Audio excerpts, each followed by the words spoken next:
السلام علیکم ورحمۃ اللہ وبرکاتہ۔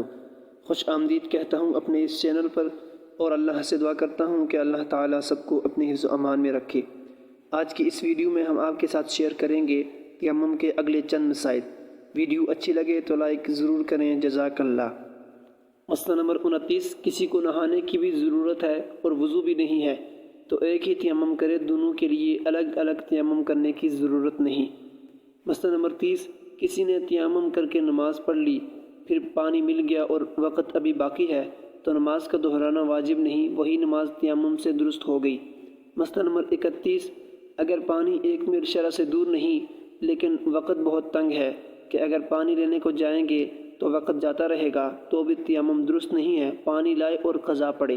مسئلہ نمبر 32، پانی موجود ہوتے وقت قرآن مجید کے چھونے کے لیے تیمم کرنا درست نہیں۔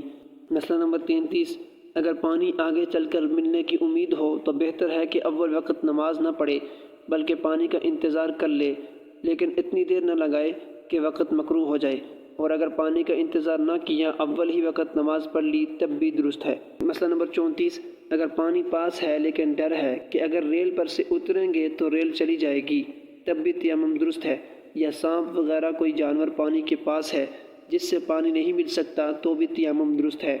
مسئلہ نمبر 35، اسباب کے ساتھ پانی بندھا تھا لیکن یاد نہ رہا اور تیمم کر کے نماز پڑھ لی، پھر یاد آیا کہ میرے اسباب میں تو پانی بندھا ہوا ہے تو اب نماز کا دہرانا واجب نہیں۔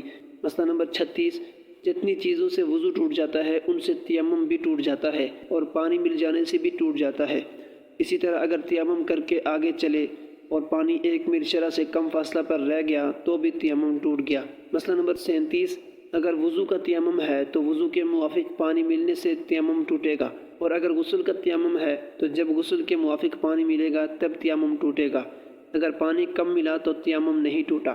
مسئلہ نمبر 38، اگر رستہ میں پانی ملا لیکن اس کو پانی کی کچھ خبر نہ ہوئی اور معلوم نہ ہوا کہ یہاں پانی ہے تو بھی تیمم نہیں ٹوٹا۔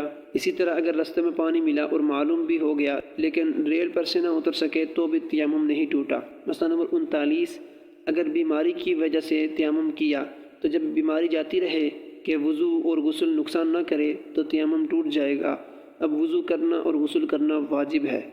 یہ تھی آج کی چھوٹی سی ویڈیو، امید کرتا ہوں ضرور پسند آئی ہوگی۔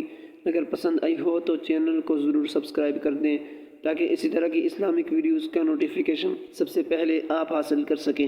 اپنا بہت سارا خیال رکھیے گا، ملتے ہیں نیکسٹ ویڈیو میں، تب تک کے لیے اللہ نگہبان۔